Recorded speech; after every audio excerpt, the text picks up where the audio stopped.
That's the risk-benefit Really? ratio. Do you want to They might bet? get a Do you want to tummy bet? ache. Do you want to bet $100 million, your entire life's worth, that there won't be any other side effects discovered for these drugs in the past 20 years? And would you be willing to stake your entire country's They've health been on the line market for that? 10 years. Bet on the market for weight loss? No. Hold on. Seems to be the You're case. using a gut feeling to say that it's justified to murder a CEO? Really? Yeah, I mean, the guy's not even vegan to begin with, so who cares? Wanted to know your personal take on the United Healthcare CEO getting killed. Probably not a good deserved thing. No, I don't think so. How come? One, I'm not even sure if he was doing anything illegal. So it's kind of weird to be killing people for things that are allowed in terms of business operating under the law. And then two, I think it is misdirecting anger at healthcare issues in the United States, and it's trying to levy it upon a solo industry, which is health insurance, when there's like exorbitant costs across the entirety of the healthcare spectrum, from pharmaceuticals and providers to insurance to every other fucking bullshit. All of our shit is really expensive. Right. Okay, I'll push back on two things there. One, I think it's perfectly sensible to use violence to stop somebody doing something immoral, regardless of whether or not it's legal. Slavery, for instance, was illegal. There were, slaves and anti-slavery activists who would kill slave owners. Yeah, sure, but there's probably going to be like that. levels of removal from that, I would imagine, right? So, for instance, Well, like, yeah, let's say we buy not products from everything is slaves. as immoral as slavery. Sure. I'm just using that as I'm just saying I think that's a poor argument in and of itself. Well, yeah, it's not the only argument that I'm relying on, but I think that if something is literally a legal behavior, we're going to start to need more justifications for why, like, this is condemnable with vigilante like assassination. I think. Like, I think if it was like immoral and clearly illegal, look I think at that eating meat, for instance. Like, I think it's totally fine for somebody to use vigilante justice to stop people from killing and torturing animals. Now, I don't think that's a effective means of activism, but I don't know how you could justify, torturing and murdering billions of animals, even though it's perfectly legal and it's one of the most common, human behaviors. But I think that's a lot more easy to link to like a directly immoral thing, right? Rather than the CEO of a health insurance company that is making decisions about accepting or denying claims I think we're many levels removed at that point, I think. I don't think so. Look, the guy's the CEO of the company. Ultimately, really, the buck stops with him. He's the one who represents the company. I'm sure he had a huge part to play in why they end up denying so many claims, and apparently it has to do with this bullshit AI software. Sure. So They're also a huge anomaly. claim. So one, the AI software, that's an allegation right now in a civil suit. We don't even know how real or true that is, and that only concerns elderly patients on a Medicare, I think, Plus or Medicare Advanced plan or something, and it only has to do with the fact that the denials had a high appeal rate, 90%. That's if, and that's just a claim made in a civil suit. We don't actually know. They don't provide any evidence in that suit. You can look up the lawsuit if you want. Then the second thing is, just because somebody appeals, just because somebody denies a claim, is every single claim denial unethical, or? I would say nearly.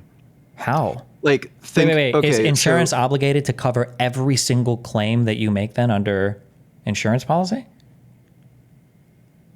I would say in all likelihood, nearly every claim. So there are obviously, different insurance policies. So if something doesn't fit within your policy, that's one thing.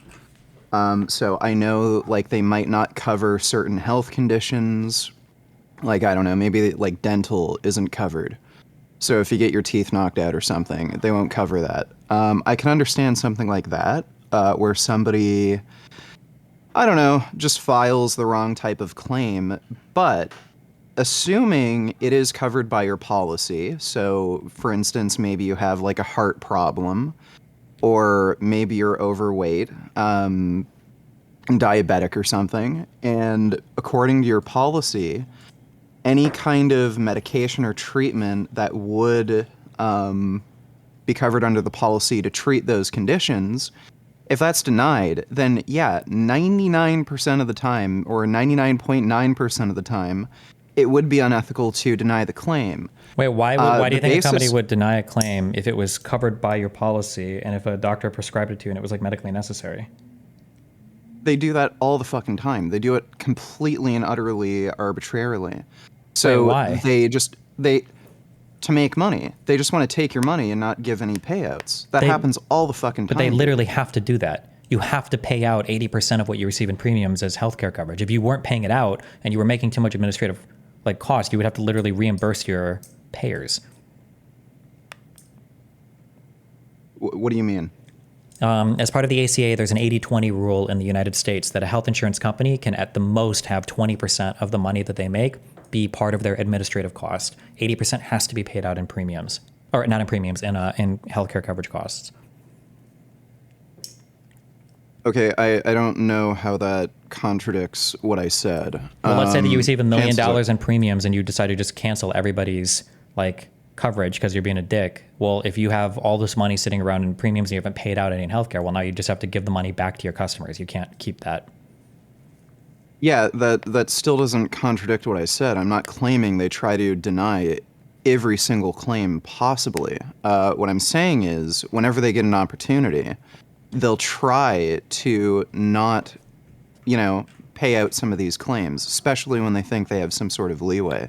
Well, what is the percentage of claims that you think are just like bullshit? Like they're just like, fuck this. Well, I don't have any hard numbers, but when we're talking about United Healthcare, they're a huge anomaly. Over 30% of their claims get denied, where I think the industry average is somewhere between 10 and 15%. So they have somewhere between 2 to 3 times more claim denials than any other healthcare company. Sure, but then why? So at least there, I think it's like relatively here, wait. So the safe first to question assume. is, so are the other people that have, let's assume the industry standard is 15%. Are all of those claim denials also like arbitrary bullshit? Well, I can't give you any kind of hard numbers, but yeah, if the industry average is about 15% and United Healthcare has over 30% denial, that's a pretty odd, like, weird anomaly. Sure, but why would So I we don't think assume? it's a stretch to say, wait. This is somewhere wait, around 10 or wait. Why would we 15% of their assume? fucking Wait. claim One point at a rejections time. are One point at a time. Why would we assume that if their rates were higher, it's because of arbitrary or capricious bullshit? That there's no reason. Could we not think of possibly other explanations? Well, it's possible, but I mean, when the industry average is around 15% and they have over twice the claim denial, that's very suspicious. Sure, but then the I next don't step know would be to why I ask would a question. logically assume. Yeah, I'm not telling you to assume anything. You're logically assuming that it's evil. I'm saying, why not think of maybe why that might be? Why not like do like the first start of investigation on it and figure out like, well, why is that? Well, sure. I mean, I don't know exactly how I would go about finding research on this. I might be able to find something, but what I'm saying is that is highly suspicious. Yes, but Also, suspicious by the is way- not suspicious is your starting point. That's not your Okay, conclusion. well, listen, by the way, I am friends with doctors who work in the United States, and they tell me these bullshit claim denials happen all the fucking time. And Who is a doctor sometimes- representing? Sorry? Who is a doctor representing? Well, the patient, really. No, the doctor's representing themselves. Doctors should have an antagonistic relationship against insurance companies. They're trying to get money out of them, of course. So why would I take a Okay. doctor's opinion? That'd be like asking a health insurance company, do you think that doctors like file too many bullshit claims? Of course they're going to say yes, right? Do health insurance managers have more medical expertise than medical doctors? It depends on what the question is about specifically. Okay, so Like if a the healthcare question manager that's is about managing like whether a or not broad patient policy about like should whether be on a wait, certain. if a health You're interrupting me. Well, hold on, let me do one point at a time. If a healthcare manager, if you have a question about like which drug has a better outcome for like patients or whatever, I might expect a person that manages a policy to have more firsthand information about that than a doctor. Because one, it might be outside of their area of specialties, and two, the doctor probably sees way fewer patients than like an insurance company would see patients coming through. I would imagine they're going to know the numbers on that a lot more. Now, for a specific patient, an insurance company have more knowledge on what medications to take than a doctor or a pharmacist? Because it's the insurance company's job, and they literally get paid based on their information and ability to know this. Like, that's where they make their money, is knowing what's appropriate. Do they go through medical school or become a pharmacist? Like, is that actually what they do? Like, do they hire actual medical doctors and pharmacists? You wouldn't hire a medical doctor. Somebody that works in the clinical side of things isn't going to be valuable there. It's going to be a researcher that would be valuable. Doctors wouldn't be expected to know all the research like a researcher would who's working for a health insurance company, right? Like, if you were to go to a doctor and start quizzing him on like all the latest like drug study, the doctor probably wouldn't know. It's not in his job. He doesn't have to know. He shouldn't know. That's not what his goal is. So why in the fuck do doctors have the right to prescribe medication, but these fucking insurance company providers don't? Because the doctor can look at an individual patient, assess the totality of their conditions, and for one person prescribe what they feel. So do you think we should change the healthcare system and have insurers actually prescribe medication since they'd know better? No, I don't think an insurer would know better for an individual patient. Because an insurer is going to look at me and say, well, there you go. Then why are they fucking denying claims when you're admitting the fucking doctor would know better?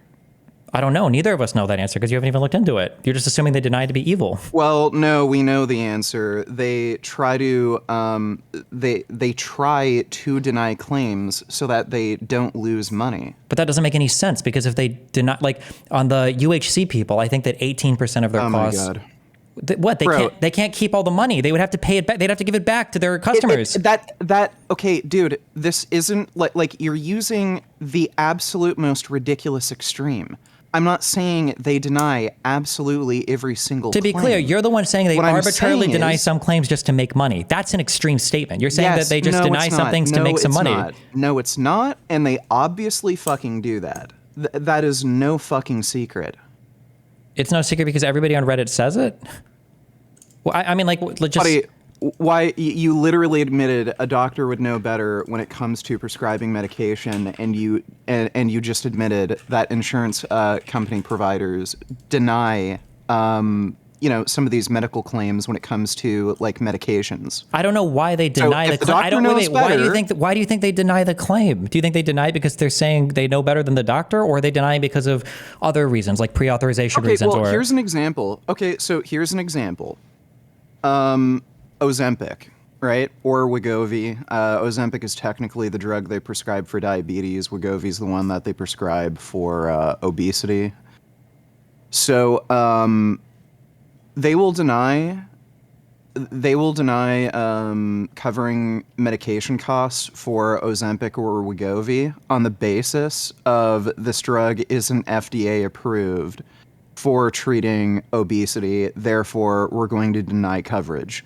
Why the fuck do you think they would do that when there is just an innumerable amount of randomized trial proving these are the most effective drugs for fucking obesity? Why would they deny the coverage when all of these fucking doctors want to prescribe this to their patients so that they can, reduce the risk of heart disease? I'm sorry, hold on. So your claim is that you think that insurance these drugs companies reduce the risk of fucking dying. You think that this is proven? It's not. So if it was proven, then why isn't it? Then your issue is with the FDA. You think that insurance companies should... No, it's not. Hold on, let me just... You think that insurance companies... You think that... No, not the provider, with the insurance company. They're doing that totally arbitrarily so they don't have to... Okay. It's not arbitrary. You just said it's off-label. That's not arbitrary. You think insurance companies should be mandated? It's not off... You think that insurance companies should be mandated? What do you mean off-label? What the f*** do you mean off-label?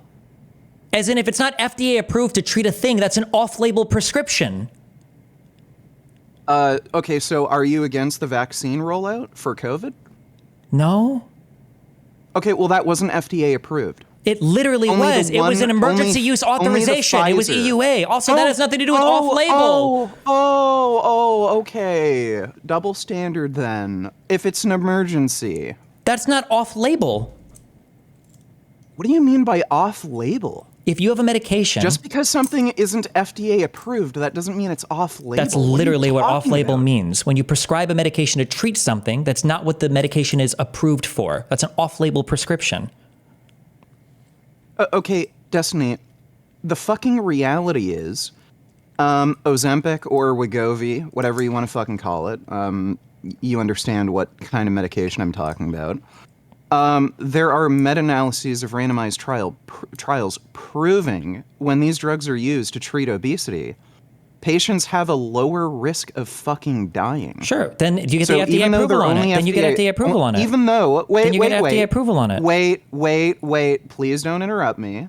It is proven that Ozempic reduces a patient's risk of fucking dying if they're using these medications to treat obesity.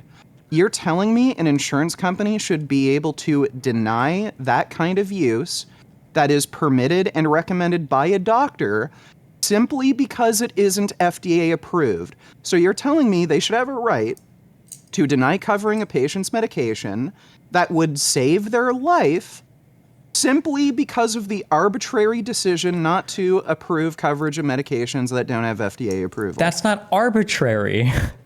I don't know if Okay. insurance companies should be forced to approve off-label prescriptions. They might sometimes. I don't know if they do or they don't, but I don't think that it's a good argument to say they should be forced. Well, guess what? This is why the fucking United Healthcare CEO got shot. Nobody fucking cares about the stupid bullshit. Everybody can see fucking through it. Hold on. In The only Canada, reason they're denying- do they only let you reason have they're denying Ozempic? these Hold on. In claims is Canada, do because they it gives them an prescribe excuse Ozempic not for to weight cover loss in these Canada? Is that a thing they do? Sorry? In Canada, do they prescribe Ozempic for weight loss? Yeah, they do. What is your process in Canada for approving drugs? Do you have your own like FDA or something? No. So I think we follow. I don't know if Canada has their own version of the FDA or if we. I don't know exactly how that works. But Ozempic is approved for, or sorry, I should say, there are prescriptions given for Ozempic for weight loss. It's just that we don't use private healthcare insurance. It's covered by the province. Each province has their own universal healthcare, and doctors do prescribe it for weight loss. Usually people pay out of pocket, though, because it's actually much cheaper here. So in the United States, it's roughly $1,000 to $1,200 per month to take Ozempic. In Canada, it's only about $150 to about $225. So usually people can just afford it out of pocket. And again, it's also much easier if you have private insurance that covers medication costs. Then, Where wait, they'll just cover everything it that you're because it's saying, not all that of that is making expensive it to sound like begin then with. it's not approved for weight loss. What do you? If you have sorry? to pay extra to get it, then it sounds like it's not. Well, what are you? Medications aren't typically covered by the universal healthcare here. It's just it's just like seeing the actual doctor, getting the prescription, getting different treatments. So like X-rays. Well, if your break drugs aren't even leg, covered, then then it doesn't matter. It sounds like your doctor could prescribe basically anything. You just go to the pharmacy and buy it. No. I'm saying most medications aren't. Very expensive medications for like cancer that might cost like $1,000 a pill. That's covered. Most medications aren't covered though. So like if you have to get antibiotics, but again, it's such a small personal cost. It doesn't really matter. And you can get private insurance that covers just the cost of some of these medications, and it's much cheaper here because the actual amount of coverage they have to I don't think you is- guys prescribe. I'm not sure if you guys do Ozempic for obesity. I don't think you do. No, they absolutely do. I'm looking at Canada.ca, and I see that your LANC receptor agonists are used to treat adult patients with type 2 diabetes. I don't see where they are prescribing these for obesity. Yeah, that doesn't tell you whether or not doctors will prescribe that for obesity. It's Yeah, just but it's that not approved for obesity. So it's an Yeah, off-label that doesn't prescription. mean a doctor can't fucking prescribe it for you. Okay, sure, but it's the same thing in the U.S. It's an off-label prescription. Yeah, the problem is you can't get the fucking insurance company to cover it. Well, hold on. Is that true that no insurance company in the United States will cover off-label prescriptions? I'm not saying no insurance company is willing to cover it for obesity. I'm sure there are, but many of them won't. You're just saying this out of nowhere. You have no proof or evidence or any idea whatsoever. You're just making this up. You can. No, I'm not. You can go through the different healthcare providers, see if they will cover Ozempic for obesity specifically. In Many of them Ontario, won't. your And again, Ozempic it's because of the prescription cost may of the be covered medication. by the Ontario Drug Benefit Program, provided you're between 18 to 24, over 65, or meet other eligibility criteria. However, this is only if you're unable to tolerate metformin or if metformin doesn't adequately control your blood glucose levels. So it sounds like here, even for insurance in Ontario, they would only cover it for diabetes. What, for weight loss? Or I don't even know if they would help you pay for this in Canada for weight Well, again, loss. it's not nearly as big of a fucking deal because it's cheaper here anyway. It's about 5 times cheaper.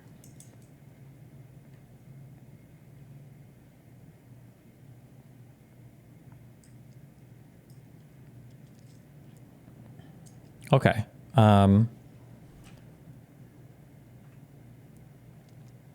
So then what is the claim? What is your issue in the United States? Do you think that no insurance company covers Ozempic for weight loss? That's not what I said. I literally just clarified this. Okay, what is your claim? Can you Most restate it? insurance companies, to my knowledge, I believe it is the majority, that will not cover Ozempic for weight loss because of the cost. And they lie saying it's not because of the cost. It's because we won't cover medications that don't have FDA approval, or cover the cost of a medication for a particular use that does not have FDA approval. Why would that be a lie? Which I Why believe couldn't that is just be like actually the, also. Why couldn't that just be the answer? Well, that's bullshit. There's a lot of medications that don't technically have FDA approval for a certain treatment, but they do have actual proven efficacy, and insurance companies have no trouble paying that. Wait, so I they was pay for actually- some, but they don't pay for others? Why? Yeah. What do you mean why? Like people have done the calculations. If Link some. if every obese person or morbidly obese person were to get a Ozempic prescription, it would literally bankrupt some of these healthcare providers. Okay, Just so because of the it's on insane the- amount of cost and them having to be on it indefinitely. If it would bankrupt Like them, that's why there's this big push. well, hold by on. the If way, it would bankrupt to them, make these medications if it would generic. bankrupt them, then it sounds like that's a good reason for them not to do off-label prescriptions for them because they would go bankrupt. No. Well, yeah, but they're lying about why they won't cover it. Where does it? If it's, I don't understand why they wouldn't just cover it and raise premiums. Well, that's Like you're narrativizing. You're like there's no evidence for any of the claims. I can't even falsify your claims because they're not even falsifiable. You're just like saying random stuff. Like you think that if everybody prescribed these, they would go bankrupt, and that's why they don't do it. Like, what is there any evidence for any of this? Well, ever? I don't like, know if raising premiums would really make any sense because, like, practically everybody in the United States is either overweight or obese. Maybe you could, like, come up with some clinical diagnostic criteria for who would, qualify for Ozempic or any of these GLP-1 agonists for obesity. But if the majority of these healthcare providers would have to give a huge percentage of their patients, like, let's say like 30%, and cover Ozempic or any of these GLP-1 agonists, they'd probably end up losing money, even if they could raise premiums. Like, you can't get blood from a stone. So, yeah, they could raise premiums all they want, but if people can't pay it, you can't get blood from a stone.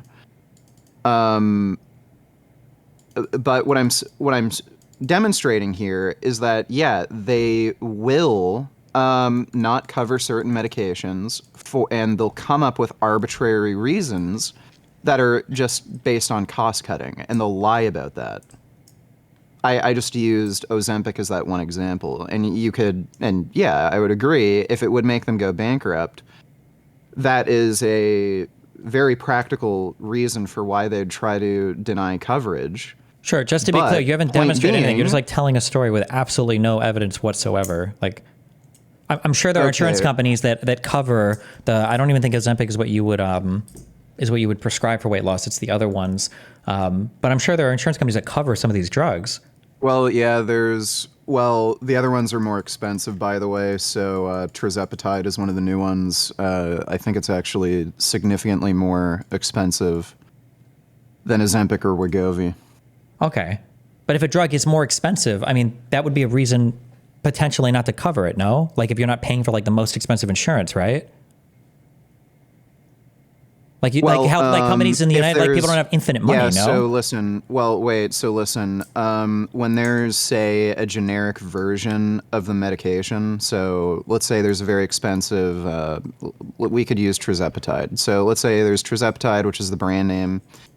If in a few years it ends up becoming generic and the generic version is half the cost, then yeah, obviously an insurance company would prefer you to take the generic version because it's literally the same medication for half the cost. That's totally reasonable.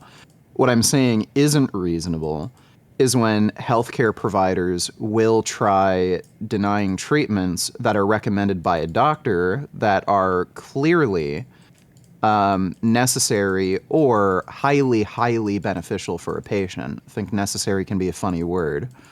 So let's just say they're highly, highly beneficial. Chances are it would make the patient live longer, have a better quality of life. If they're denying on the basis of, well, we're going to lose money, fuck the benefit to the patient, I would say that's immoral. Okay, so you think that in an ideal system, health insurance companies would be obligated to always authorize or always allow every single person who's insured to have access to the latest, like cutting edge drugs for weight loss at all points for every type of condition at all points in time. That you think that's a realistic financial model for anybody? That's not what I'm saying. So, by the way, these GLP-1 agonists have been on the market for about 10 years. I think tirzepatide's a bit newer. That might be 2, 3 years old now. But again, there's clear benefits to it. So you're restating things that I'm asking you. Do you think it's reasonable that any company or healthcare system could afford to pay for every single person in the United States if these drugs are so expensive? That's not what I'm claiming. Okay, it sounded like your claim was you think that if you can prescribe a drug like this off-label, and if it can help somebody lose weight, that every health insurance company should have an obligation to always pay for that medication indefinitely. Look, if there is some sort of conflict of interest here where, let's say, like, I don't know, let's say the... Wait, I'm not talking about conflict of interest. I'm saying there wouldn't be enough money to pay for it all. Well, okay. Well, let's say there's a clear benefit to a certain class of drugs. We could use GLP-1 agonists, for example. And insurance companies have done the math and they've said, if we actually give, proper payouts for covering these drugs like we're supposed to. No, they're not supposed to. That's not true, but go ahead. Okay, well, let's say if we... that's also a contentious topic, but okay, let's just assume that. Let's assume that it would be the right thing to do, but they don't necessarily have to cover it under their policy. And if they've done the math, okay, if we cover these drugs, we're going to go bankrupt. At least be fucking honest about it and say we can't cover it because we're going to go bankrupt. Then maybe there would be, some sort of pressure politically to actually lower the cost of these medications. How are you going to... First of all, firstly, that, there's a ton of pressure to lower cost of medications already, number one. Number two, I mean, what would you even... I don't believe this argument. Nobody is saying that we're mad because health insurance companies are saying that we won't prescribe something that's off-label because it's off-label instead of just saying it's too expensive. I don't believe this. Nobody actually believes this. Nobody that complains about health insurance is complaining about this. Number one. Number two, what you're suggesting is not possible. You cannot have a healthcare system that works, and there isn't one in any part of the world, where every single person is entitled to the latest cutting-edge drug at all points in time, regardless of their ability to pay. That's not what I'm arguing. These are new. This is a straw man. No, it's not a straw man. That is not what I'm arguing. These are new medications. These are new medications. That is not what I'm arguing. They cost a lot of money. GLP-1 agonists have been around for 10 years, so they're not a brand new fucking medication. Formulated for weight loss and not just used for diabetic treatment? They've been used for weight loss for about 10 years now. Off-label. I don't care. Okay, just That's because great. something doesn't have FDA approval for certain treatment, that doesn't mean it's not efficacious. That's like, fine. just look at the data. It's not if you about live data. longer, Hold on. I'm sorry, but then you're what the fuck making does that medically matter? inaccurate statements because you just don't know what it means for a drug to exist, okay? Drugs are not things that you take and they magically improve your life, okay? Every single drug you take probably induces some side effect. And the goal of a therapy is to say that at a given, well, I have to explain this because you don't understand, okay? Because you think that, No, off label, I you think do. it's just No, good to I take it. understand very The whole well, and point you're of going off prescribing a topic. drug, I'm not going off topic, is that you know You're that going over a long so period of fucking time, far off over a topic. long period now of you're time, talking about what drugs have, like the risk to like yeah, benefit you ratio. have to know what the that. fuck You does don't that know have what to the do? because what is the risk benefit What? ratio of prescribing a person without diabetes, Ozempic or semaglutide or whatever the fuck else drug? You don't know the Yeah, answer they might to that. get a tummy ache. That's the risk benefit Really? ratio. Do you They want to might bet? get a Do you want to tummy bet? ache. Do you want to bet $100 million, your entire life's worth, that there won't be any other side effects discovered for these drugs in the past 20 years? And would you be willing to stake your entire country's They've health been on the line market for that? 10 years. Been on the Destiny. market for weight loss? No. Yes, they've been on the market for 10 years, and they've been used for weight loss for about 10 years. Okay. So you can look at the side effects for these medications. The most common side effects are basically just a tummy ache. You don't know the side effects if it's an off-label prescription for weight loss versus for Yes, somebody you that's do. been taking. Yes, No, you don't. because No, you there's don't. randomized trials. No, you don't. Yes, No, you don't. You don't because know. there's randomized trials. Yes, you do. There's Just hold on. because it's There's not wait. There's Okay, randomized trials so I where they guess we have no, no wait, idea about the side hold on. effects. You think I there are guess we have randomized no idea trials about where they side give the effects of medication? Moderna COVID vaccine because it's not FDA approved. What does FDA approval have to do with knowing the side effects? Do you think that there are randomized trials for a diabetes drug given to patients that don't have diabetes? Yes, there are. Okay. Because there are weight loss trials. That's you. You just. Some of the patients may have diabetes, but they are used in weight loss trials, and not every obese person is diabetic. Okay. So again, most of the side effects for these drugs are basically just nausea, tummy ache. They do cause gastric slowdown, so they can increase risk of constipation. One thing to note, though, is a side effect of eating less is also constipation. So if the drugs are blunting your appetite significantly enough, it may not actually be a direct effect of the medication. It's just the drugs are effective for blunting your appetite, and that's actually causing constipation. Very, very rarely, and I mean extraordinarily rarely, they can cause complete gastric stasis, where no stool is going through your intestines at all, and then that requires surgery. But I think that might have literally only happened in 4 patients. And there's a very, very small increased risk of pancreatitis and I think thyroid cancer. But again, the people who are taking these drugs in the first place who are overweight, they have increased risk of that to begin with. So you're talking about like a 1% increased relative risk. So most of the side effects that people complain about, it has to do with nausea, stomach upset. Oh, good. Dr. Avi's here. Maybe he can better explain this. And, what was I going to say? Also, the dosing schedule has something to do with this. Really? So you can't get people to take injections on a near daily basis. A lot of people just don't want to do that.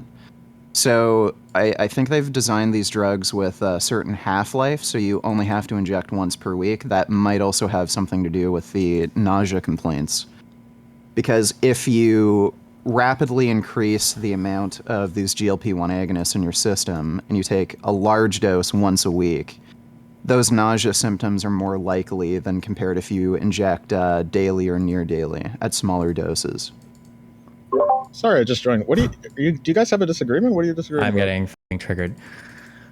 He doesn't understand. He thinks that if a drug has been prescribed for one condition, that means that as long as it's safe for that particular condition, then all off-label prescriptions of that drug are necessarily safe as well. And that's what he's trying to explain to me. Is that your accurate summarization of your view? No. All right. Well, it seems like you may be talking past each other. So Yeah, why don't you try to we're- explain what your disagreement is? Let me summarize mine real quick, because it's going to take 12 hours, okay? This is my disagreement, okay?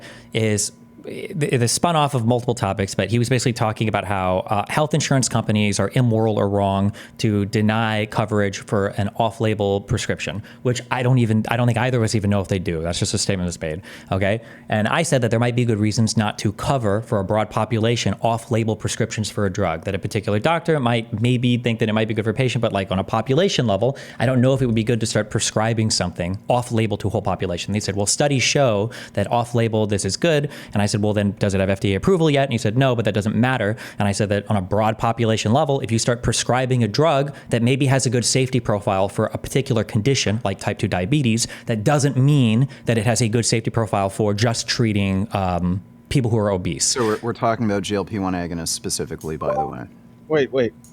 Do both of you have the view that GLP-1 agonists are not FDA approved for obesity without diabetes? Some of them are. I don't believe Ozempic is. I think it's a different one, but Ozempic is semaglutide. Yeah. Semaglutide is approved for obesity without diabetes. It's just a different name than Ozempic. Sure, yeah. There are some that are approved, I think, that literally have FDA approval for obesity in the United States. Yes, yeah. It's basically Ozempic with a slightly different dosage. Okay. And then so another one is tirzepatide. That's also approved. It's called Mounjaro is the one for diabetes. And the same drug is approved for obesity without diabetes. It's just they changed the generic name. It's called Zepbound. But the same medications are FDA approved for obesity without diabetes, and there are trials. I think the longest Ozempic. When I say Ozempic is just to clarify, Ozempic is the generic name for a drug called semaglutide. When you get an approval for a given indication, there's commonly a generic name for that indication. Sure. Yeah. Sometimes I don't think, just real quick, I don't think this wasn't the point of contention. The point of contention had to do with whether or not a drug that has been prescribed off-label for a while should automatically just be given FDA approval or be assumed to be safe because some people have used it like off-label or whatever. And my contention is that you still have to trial that drug for that particular condition to find out if that drug is good to be prescribed for that particular condition. You can't just assume because it's been prescribed off-label for something else that it automatically is safe for, infinite people for prescriptions or whatever. That's not what I said. I said if there's adequate research proving efficacy, then it should be prescribed, whether or not it has FDA approval. You're begging the question. Adequate research proving efficacy, I would say that means it should have FDA approval then. But if it doesn't have FDA approval, clearly it hasn't gone through that process. Or it's in the process of going through that process. Right. So the Pfizer and Moderna vaccine had proven efficacy, but didn't get FDA approval for quite a while. So they had emergency use authorization. No, it's not by that definition, because we're not talking about off-label, number one. Number two, they were emergency use authorizations in response to an emergency. So it's not comparable to this as well. So no. Well, you just claimed if it doesn't have FDA approval, then it doesn't have efficacy. I didn't claim if it didn't have FDA approval, it didn't have efficacy. I said that FDA approval means something, and just because something has been safe off-label for people doesn't mean that it should automatically be considered safe and can be prescribed as an FDA-approved drug. There might be other issues that are lurking or hiding that when prescribed en masse to people that don't have diabetes that could pop up when you do your trialing for it. Okay, well, by the way, the beginning of this whole debate conversation was about whether or not health insurance providers arbitrarily Before we do that, Avi, can you tell me if I'm right or wrong on that? That just if something has been prescribed off-label and seems to be safe because off-label, it should still get trials specifically for treating the condition. Yeah, obviously. No, stop. You didn't agree with that. Avi, can you just tell me if that's true for my own brain? No, you said, Vegan, you said that there was an adequate amount of research, so therefore everybody should be getting prescribed this. That's what you said, right? So just the contention here is that just because something has FDA or doesn't have FDA approval does not mean it does not have efficacy for a certain treatment. That doesn't even make, hold on. Wait, my position would be that if something isn't FDA approved, that it can't be efficacious for treatment. You realize every single drug in existence was at one point in time not FDA approved. That doesn't even make any sense. Your claim was that if it's been off-label prescribed for a long time, it's basically safe that everybody should be off-label prescribing it. That was your claim, or is that not your claim? No. Okay, well, in that case, then we have no disagreement, and this was all... Okay, what? Adequate research. What I does said that if mean? there's adequate research proving that it has efficacy for Proving? a certain type of treatment, You're using so regardless many of whether or loaded not words. it's FDA approved, You're using so and many loaded doctors should be words. able to prescribe it for such treatment. Okay. Well, I'm glad you guys agree. No. Okay, what else? Are we good? Are we done? Is that everything? Well, no. The fundamental issue with this debate was whether or not health insurance providers arbitrarily deny claims to cut costs. I think that the original claim was whether or not the majority of denials were because they were arbitrarily denying claims just to cut costs and save money. Yeah, I don't know if the majority are. That could be the case with certain providers. Hold on, wait. Then we have I no think disagreement, and we completely agree on this. Is there any other topics then? Because if you're going to walk this all the way No, back we to maybe don't. 1% of We claims are cut don't. arbitrarily, then we don't have a I disagreement. never said 1%. Then what I is the think there's estimated very percentage? Because like- before you made it sound like there was a huge percentage of these, like over 50%. There's a huge percentage of these that were being denied arbitrarily. Oh my God. Okay, can you just stop assuming what I'm saying and just let me fucking talk? Okay, So, I'm pretty sure you said most or majority before, but okay. go ahead. Okay. Well, how about you let me talk rather than being pretty sure? Okay, so it may depend on the health insurance company. Some have a lower denial of claims. I think some go to around 5% denial. Some go well past 30%. Now, when you have an outlier like United Healthcare, where they deny over 30% of claims, where I think the industry average is around 15%, that may suggest that, yes, certain providers are denying a very significant proportion of claims for completely arbitrary reasons. I also don't know what we mean necessarily by claim denial, because health insurance companies also give you a runaround. They'll ask you to get a second opinion, or a third opinion, or a fourth opinion, and then go see some other specialist. And they'll try to run out your time so that you just give up and then don't bother proceeding with seeking treatment. So I don't know exactly how we're defining claim denial, but again, maybe Avi could, since he's a doctor, could give his perspective on that. I'm still not understanding what do you want me to give my perspective on claim denials? Yeah. Like He said, what, so the central disagreement here was whether or not it was reasonable to just assume that if a company denies more claims than another company, they must be for arbitrary reasons. And I said, there could be other reasons why they might deny claims rather than just arbitrary cost-cutting measures. We would have to investigate that. So it'd be good to have like at least one cursory glance at why claims are even denied, rather than to just assume that if one person's denials are higher than the other, it's because they're evil and denying claims arbitrarily. Yeah, and that should be done across different insurance companies, obviously. And I haven't done a deep dive into the different rates and what they were adjusted for. I've seen that graph with United Healthcare and the other insurance companies listed, like UHC being put at 32%, industry average being put at 16%. Uh-huh. I'm not sure what caveats went into that. I'm not sure what adjustments went into that, and I'm not sure if I don't think appeals were taken into account, and I'm not sure from what I've read thus far in my preliminary investigation. I don't think that's been verified. I'd have to look into that more to see if I stand by those figures. As of now, I don't. Sure. I'm not. And even on that same meme graph that gets passed around Reddit, the very bottom was Kaiser at like 6%. But I don't have first-hand experience with Kaiser, but from what I read people saying, I don't know if it's true or not, but people were saying that Kaiser is like a very strict, like in-network, like they have like the insurer, the pharmaceutical element, or like where you get your drugs from, like the doctor and hospital, like all of it is like crazy tightly in the same thing. So like the approval rates are incredibly high, but like it's because you're in their system the entire time from start to finish. So like the benefit is that it's all probably going to work, but then you might be a lot more restrictive on like coverage and where you can go to the hospital at as a result of that. So there's like pros and cons to everything potentially. Vertical integration. You want to make sure your data gathering process on the claims being denied are standardized. So like it's a similar type of claim for a similar indication for a similar patient population, and there's ways of doing that. But I doubt that whoever made that graph has done that type of robust data. But I could be wrong. Yeah. So you guys agree on everything then? No, we don't. Because he thinks it's reasonable to assume that any extra denial percentage like that we can just assume that it's being done for arbitrary or malicious reasons? Well, I think there certainly are. Well, you say that a with no evidence and significant no amount of data. claim. You have no idea, though. Yeah, well, okay, well, I'm pretty damn sure there are a lot of claims that are being denied for arbitrary reasons. Based for on what? cost-cutting measures. Well, based on testimony that I've heard from a lot of people who've been going through the private healthcare system. Hold on, would you doctors I accept that know, standard of so- evidence in any other argument? I've heard people say this.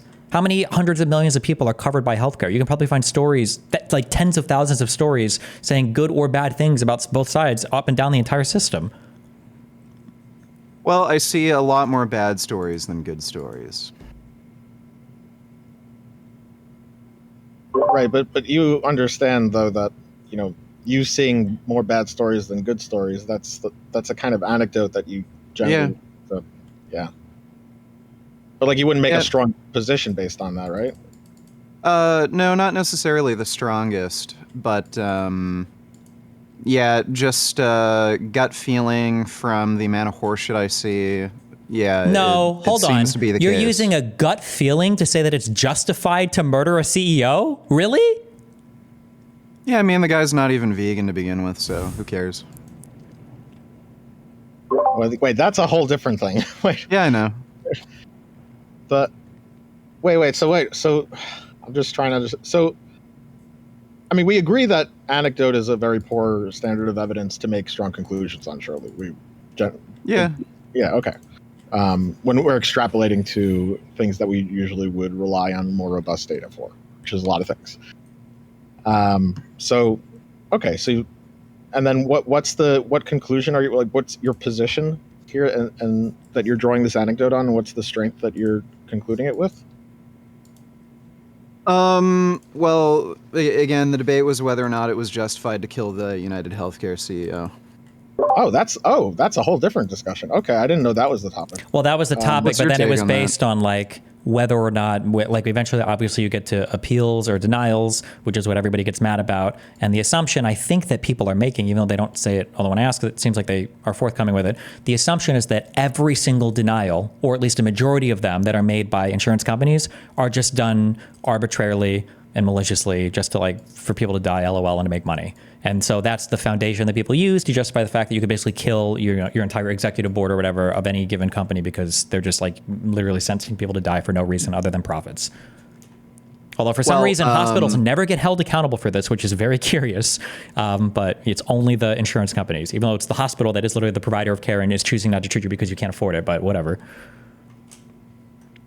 Well, again, there's other arguments too. The fact that they make so money off insurance is also like it's kind of ridiculous how much these like CEOs, board of directors, the amount of like weird bureaucratic and corporate costs they have, the way they spend their money, where they rent out these huge fucking office buildings.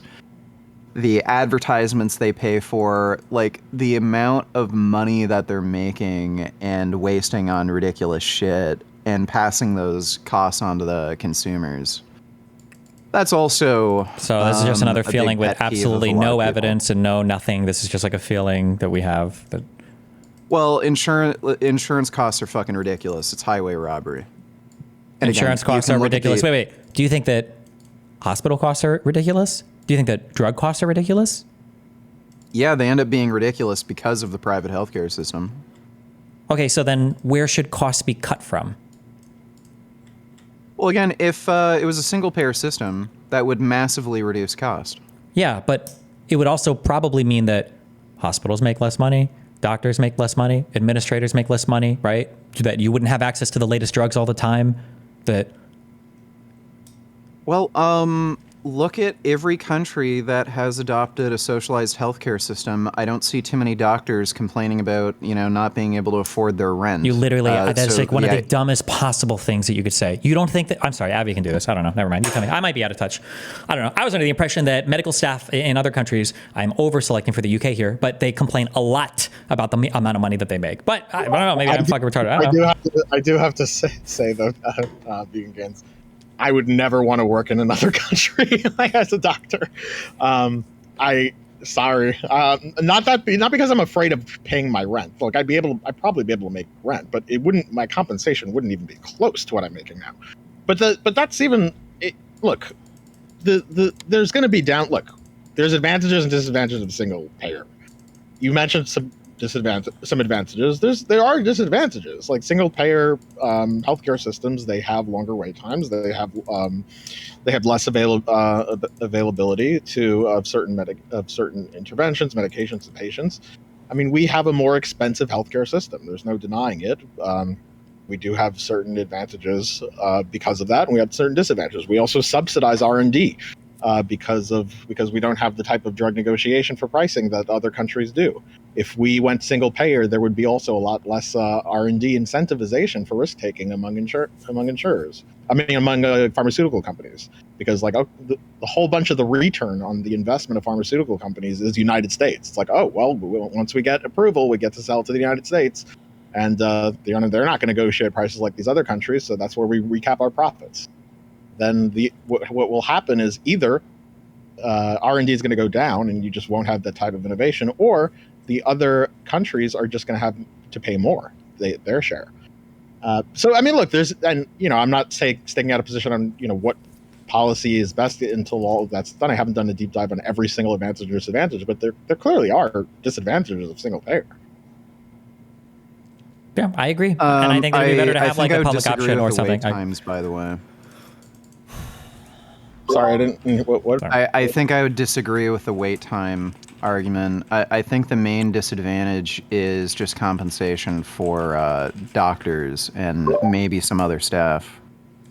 You don't think there's a wait time difference? So it depends on how you're calculating wait time. So with a private system, you may not be able to have coverage for hospitals that are outside your network. So that influences wait time, obviously. There's also an effect on like whether or not patients will actually bother seeking out care. So when you account for people who are both insured and uninsured, especially when people are uninsured, they will wait as long as possible to actually go see a doctor because they're worried about healthcare costs. So it kind of depends on how you... Wait. So just so we're clear, are you saying that if we were to, say, compare Canada to the United States for seeing a specialist, are you saying that are you saying you have evidence that adjusting for all of these things, the wait times are comparable between the United States and Canada? Yeah, I'm pretty sure I can't remember where I saw this, but I think when you factor that in, both insured and uninsured, and patient behavior, wait times end up being comparable. Okay, so I'd love to see that because the Canada. Yeah, I might. I'll try to look for that. And that what that would mean is that because Canada's like what 27.7 weeks or something to see a specialist. US is, I think, less than I will say that you're wrong on that. 27.7 weeks. That was the data for 2023. This year it's 30 weeks. So big okay, sure. Okay. I just got to see. There you go. Okay, so yeah, but so what you're saying is that basically what's happening in Canada is that what's basically the Canadians are just saying, oh, I need to see a specialist. Let me just wait on that, and that's why the wait time is higher. Like, I'm not. Or then no, what are you saying? So in Canada, if you have to see a specialist, it's based on like a priority thing. So depending on the condition. So if it's cancer, you'll be pushed to the like top of the list. If it's something more minor, that can wait. So like, I don't know, treatment of like But we're talking about overall. Like, okay. Yeah, I know. What accounts for the overall discrepancy? Sorry? What accounts for the overall discrepancy? Well, what I'm saying is it kind of depends on how you're doing data collection. Because if you're only looking at insured individuals in the United States, and you're seeing, I don't know, whatever the average wait time is. Wait, what percentage of and it's Americans do you think smaller. have health insurance? Yeah, it would be the majority. What do you think? I'm just curious what you think that number is. I don't know.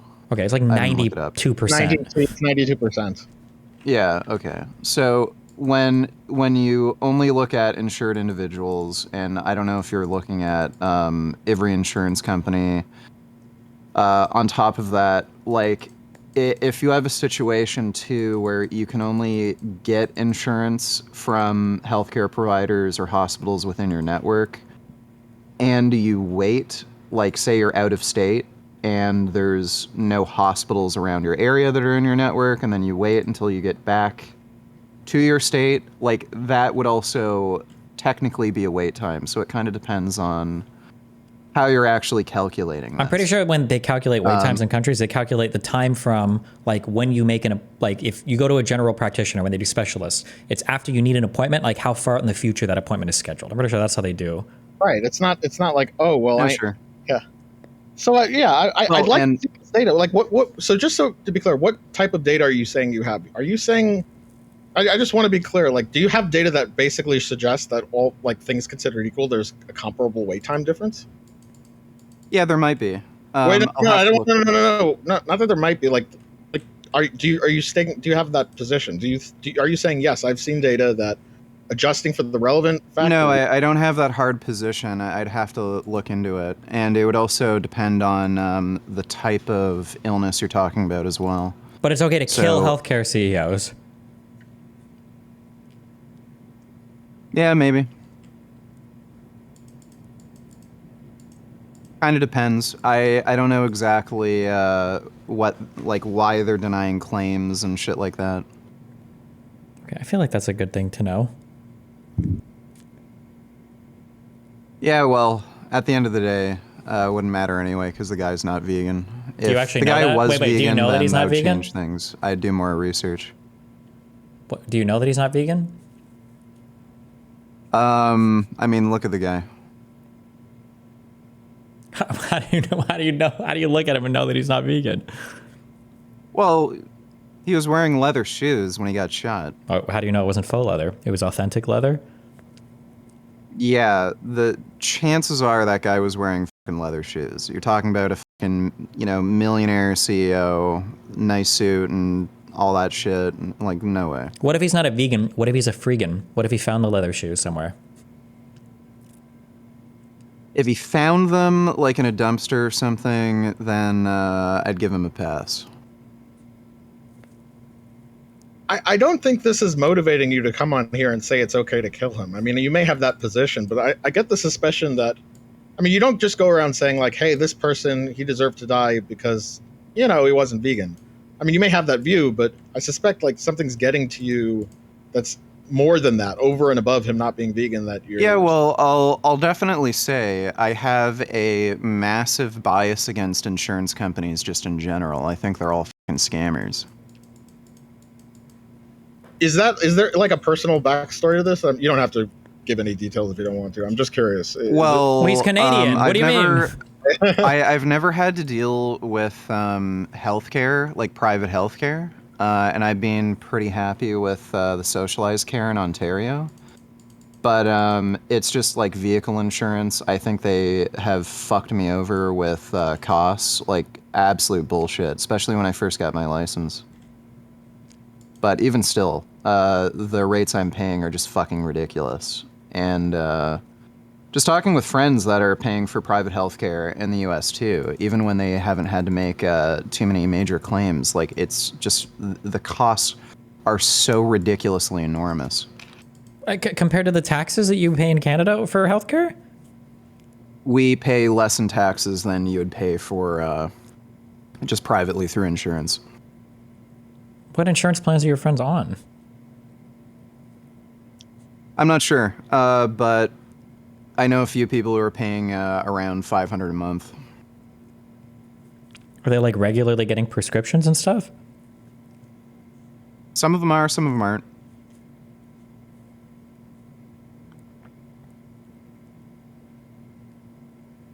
So my understanding is, so it's like the personal interaction you've had with insurance companies that's generating a lot of this, and that's like the additional motivation for this these feelings toward this insurance company CEO. Yeah, kind of. Like, look, I was looking at insurance costs for like some hypersport bikes. Like, even if you wanted to, so they'll just arbitrarily charge you more if you want to cover a Yamaha. Doesn't even matter if it's like a super sport or hypersport or anything. We're not even talking about an R1. They will automatically charge you more just because it's a fucking Yamaha. Like, it's fucking retarded.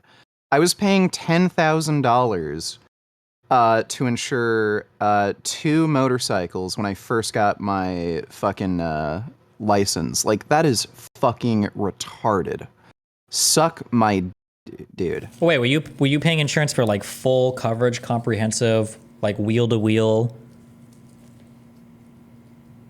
It was full comprehensive without without theft.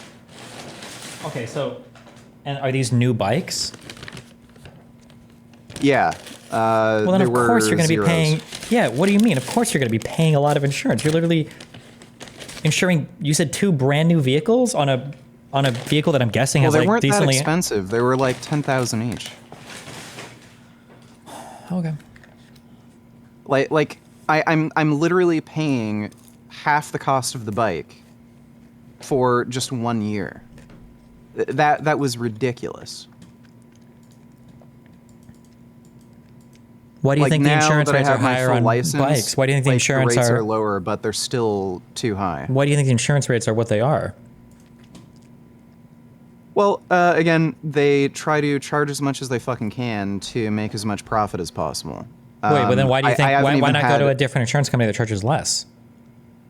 I haven't been able to find any that are actually charging less. Well, if they all charge that much, maybe it's because that's how much it costs on average to insure. Yeah, or maybe they know what every other insurance company is charging, and they're all kind of working together to charge as much as fucking possible to fuck everybody over and get as much money as possible. That's basically what's happening with the fucking housing market.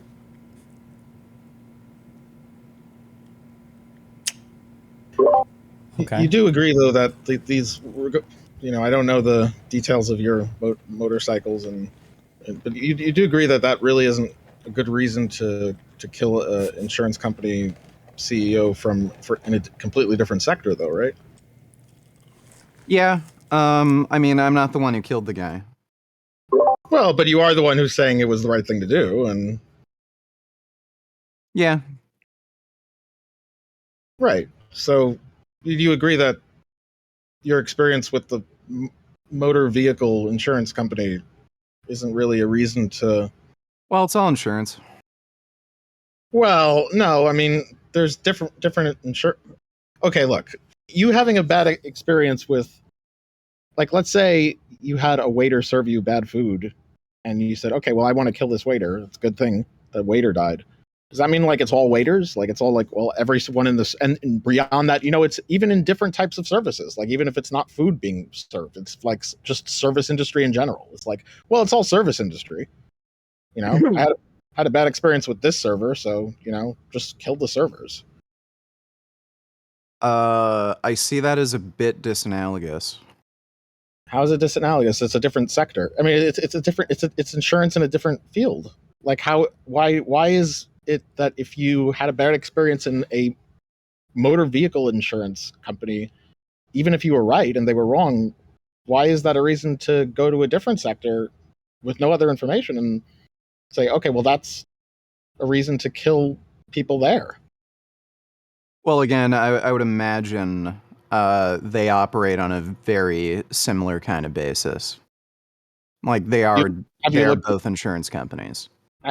I understand they're both insurance companies. When you say they operate on a very similar basis, you're essentially saying that the reason the bad thing that this one is doing is probably also being done in another one. But have you looked into whether that is the case? Have you looked into whether they operate similarly? Have you looked into any of the differences between insurance companies in different sectors?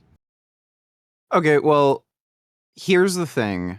I will admit, over the course of this discussion, I have reconsidered my position, and I do think more research has to be done as to whether or not it was justified to kill the guy on the basis of him being the CEO of United Healthcare alone.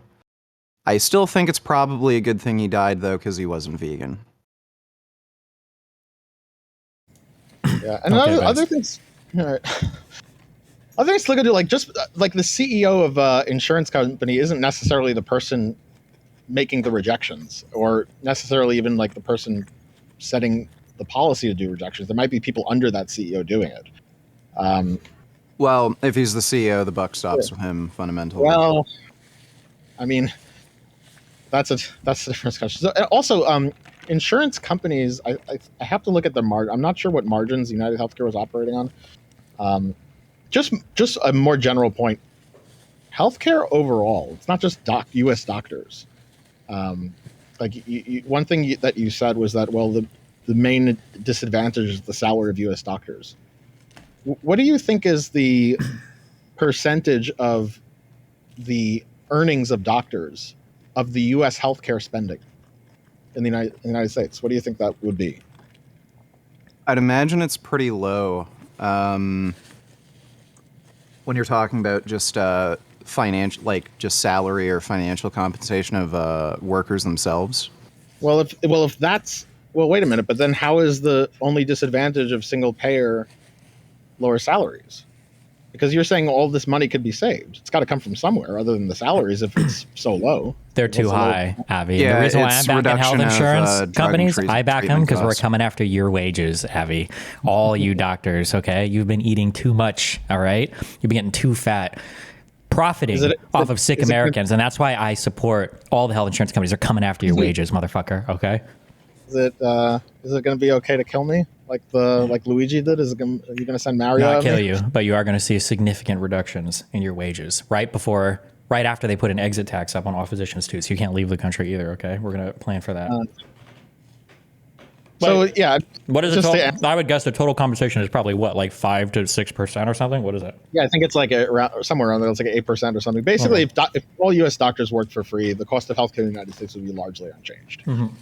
It's healthcare in general just costs more in just about every facet of it. I think this is the thing that I get the most irritated about in this conversation is that, also to be clear, now that it fucking matters, I think I am a proponent of at least a single payer, or not single payer, public option, if not doing a single payer thing, because I think that you can save probably on administrative costs, because obviously if it's a unified federal system, you've already got like Social Security and other people that collect data and information, and they can already administer Medicare, et cetera, et cetera, et cetera. However, Americans, the biggest problem that Americans have is they're fucking spoiled. And Americans think that they can have the exact same quality or better of healthcare right now at an insanely reduced cost with 100% access. And to an American citizen, it is kryptonite to tell them, hey, listen, if you want this to work, it's going to be a little bit worse. And you're going to have to accept that. Yeah, that's it. Like every American thinks that they can have single payer that gets them the latest access to all the latest drugs and the latest treatments at whatever appointment time slot that they want ever. And it's very fucking annoying. And like you said, I think the issue with American healthcare is that all of it is expensive. The hospitals are expensive. The equipment is expensive. The pharmaceuticals are expensive. Our doctors are expensive. Well, like every single part of what we do costs a lot of money. All of it does. Well, wait. I think there's two huge issues when it comes to convincing Americans to adopt a social healthcare system like Canada or France or you name it. One issue is people are massively gaslit on like how bad socialized healthcare is. Like they're fed like, oh, you won't even be able to see a specialist in like years or something. Yeah, If I agree. you People live do in- overhype that up, but people are also gaslit on how bad American healthcare is. Most people, nobody wants to hear this, but you can go look at all the polling data. Most people in the United States are actually happy with their health insurance, and they're happy with their healthcare coverage. Most people are. Over 50% are. Most people get insurance through their work, and most people are happy with the insurance they get through their work. That's just a fact. But every single person on the internet thinks that like 98% of Americans fucking hate their health coverage. That's just not true. That's a Reddit opinion and a Twitter opinion. There's no data to back that up. When you do this sort of polling data, they also don't know any better. Like I mean, that's the only experience that a lot of these people have is insurance through their work or something.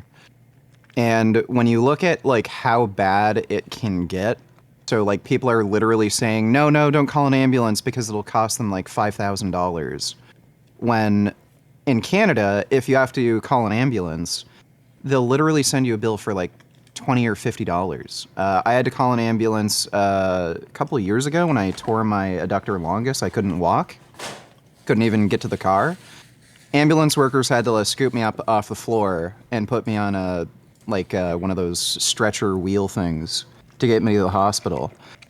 I only had to pay $50 for that, but then like Americans are paying $5,000 for like a fucking ambulance. So $5,000 would be an extremely expensive ambulance ride. I think the average is under $1,000. It's still expensive. It is more expensive, sure. Okay, dude, that's still a huge difference, but yeah, I mean, so they don't have an experience with a That's assuming no coverage as well. So I mean, right, but point being, they don't have an experience with a socialized healthcare system, and they're massively gaslit on how many downsides there are and aren't aware of the benefits. And on top of that, there's like this kind of dad logic thing where why should I pay for somebody else's healthcare? Everybody should just pay for their own, when ultimately it would reduce their own costs anyway. But it's just dad logic. I don't care if I have to pay less. If I'm paying for somebody else's healthcare through my taxes, that's bullshit. I should only have to pay for myself. I don't even care if it's more expensive personally, but everybody should pay for their own. Like, it's dad logic bullshit. And there's also this issue where everybody thinks they're like a temporarily embarrassed billionaire, where, oh, but what if I get rich? Then I'd have to pay more in taxes to cover other people. Like, I think that's fundamentally the issue of convincing Americans to get socialized healthcare. They're just gaslit on the downsides when I think there's mostly upsides, at least for most individuals, and just dad logic. I mean, we can say that, but America funds most of the chat. What's up, Willie Mac? America funds most of the like R&D when it comes to pharmaceuticals. Like America is like a world leader still in creating new drugs, and a lot of that, like Abby said, unfortunately, I would say we do need to charge these Euro cucks more for our fucking drugs. Okay, a lot of that is based on the fact that you get access to the U.S. market after you develop a new drug. You're guaranteed access. You have a patent for some period of time, and you can charge American healthcare providers a fuck ton of money to prescribe these drugs to patients. Isn't a lot of the research for that technically socially funded, though? No, that's bullshit. There is a lot of general research that's done, but like bringing a drug to market is where your average cost is like $1 billion per pharmaceutical product, and that is not publicly funded. There would be ways of reducing that cost, though, because don't they have to go through like stupid animal testing and shit, and they just recently removed that requirement? Very, very small proportion of the cost. Most of the cost to bringing a drug to market is from the randomized controlled trials in humans. Probably your phase 2 and phase 3 bullshit or whatever, I would imagine. Phase 3 is a massive endeavor. Yeah, that's... What if we got like anybody who's being convicted of, I don't know, pedophilia, and just force them to go through these trials? Would that reduce the cost? How do we... No. Well, aren't you worried that the results might not extrapolate to non-pedophiles? No, I think they would probably extrapolate. What if one of the side effects of the drug is that it makes you want to fuck kids? And now that we've tested it on a bunch of pedophiles, we were never able to see that side effect. And now you have a population of kid fuckers because they're taking medication But wouldn't it make them like more attracted to kids? Are you going to control for that in your experimentation? Only into 10-year-olds, but now they're into 5-year-olds or something? Well,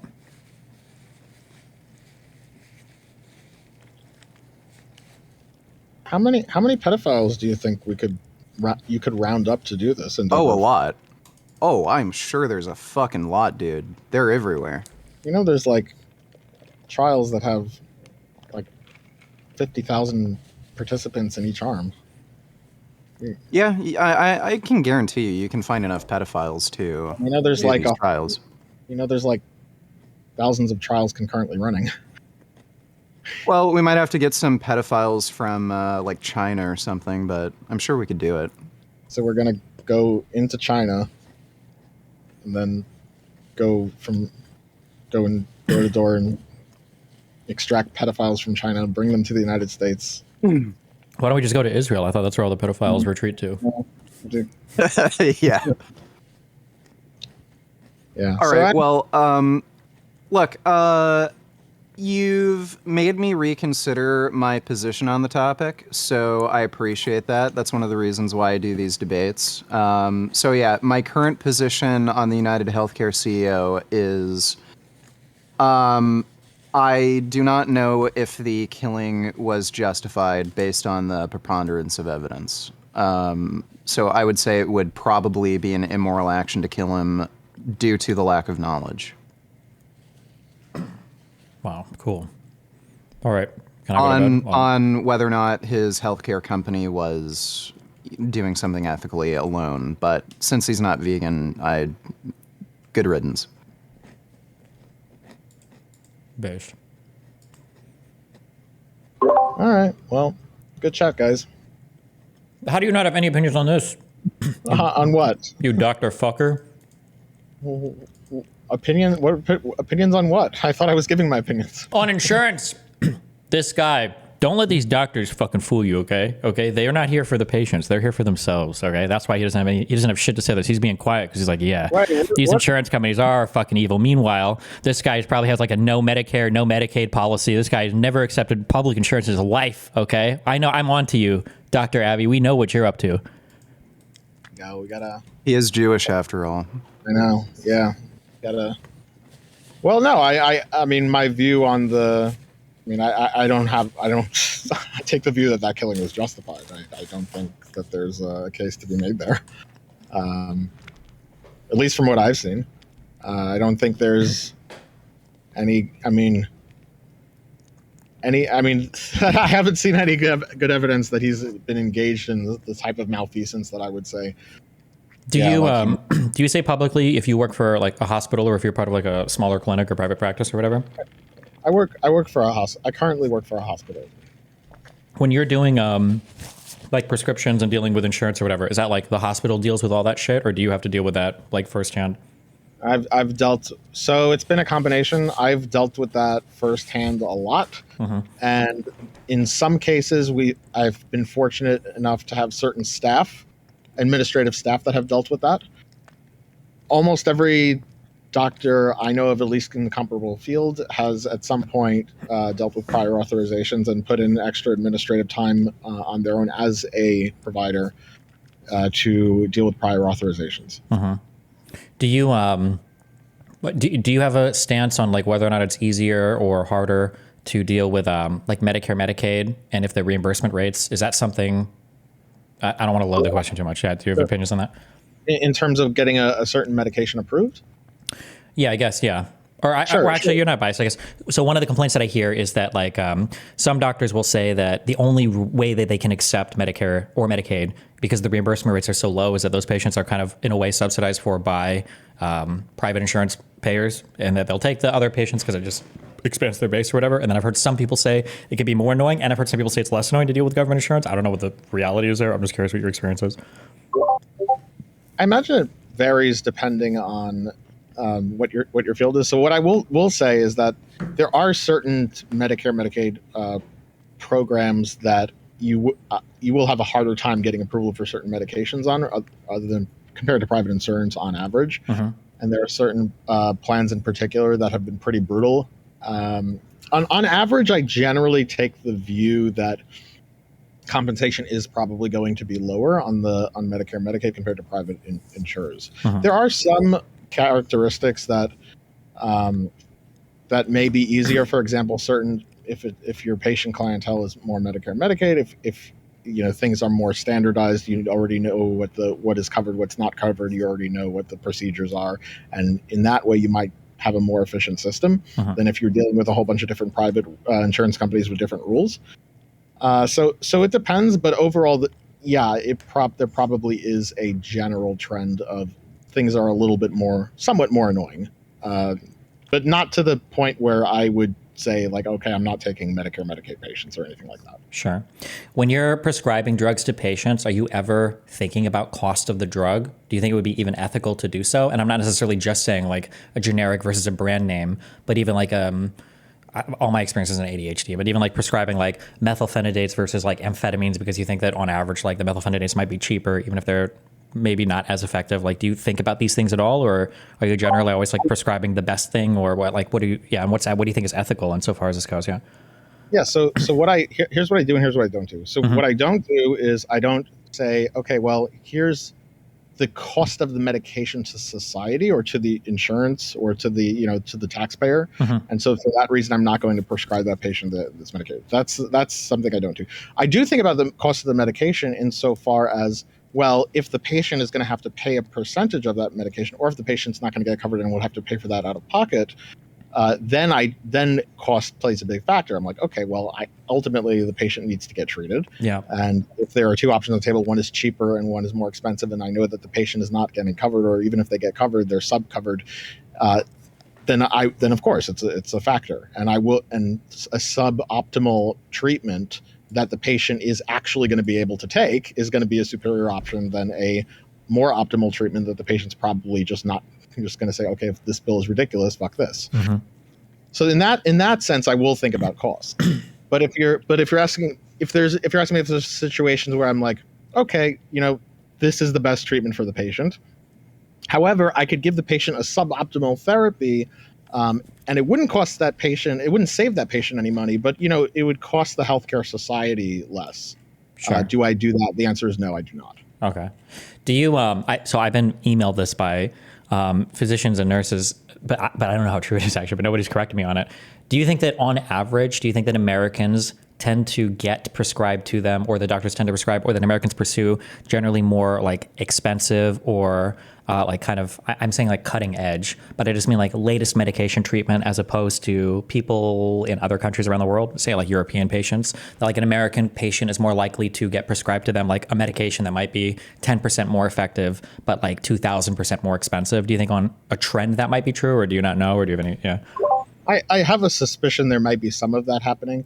Keep in mind that, so it depends on what type of practice you're looking at. So there's going to be a lot of private practitioners that are basically not in academics, and they're just probably going to prescribe the cheaper options that they're familiar with regardless.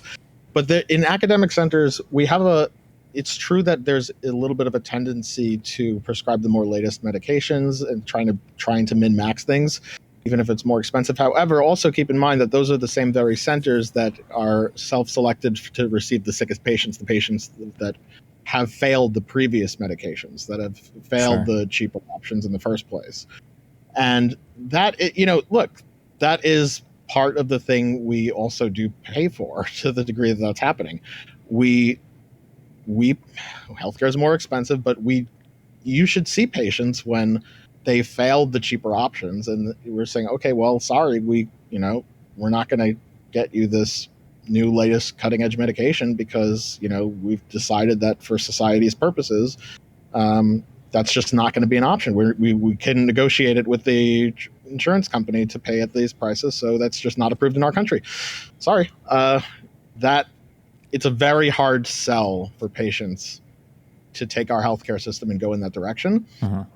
Especially for that type of patient population. Because look, I mean, yeah, they're expensive for like we talked about, for those R&D subsidizations, but these are the patients who were like, hey, listen, I live in a first world country, I live in America. If I fail these medications, I need a medication that'll work. And for those patients, it is a benefit to be able to give them those medications. And there are examples of them where, the other ones don't work that other countries are relying on, and the ones we have that are latest and cutting edge, guess what? They fucking work. The sad thing is that a lot of these European countries are basically just approving those medications before we are in some cases, because we basically foot the bill. We're basically saying, okay, well, it's a ridiculous amount of money that we're paying for, but hey, you guys are paying for it. All we have to do is just approve it. We could just negotiate down to $100 for Ozempic. You're paying $900 or $1,000, and you brunted all of the risk incentive to that R&D, and so you're subsidizing. So we subsidize the European countries' healthcare indirectly to a pretty strong degree. So I don't even know if. So yes, the answer to your question ultimately is yes. There is a tendency for us to do that and to get the more expensive medications compared to European countries. But the thing you have to keep in mind is that the European countries are not doing that as much because those same medications are so much cheaper because we're footing their bill. Thanks, Sure. America. Okay. All right, just curious. All right. Well, any final thoughts or? No, I think this was just a good discussion. All right. Well, hey, I love you both. Be careful. Stay safe, okay? All right. Take care, dude. Fuck. Bye. Later.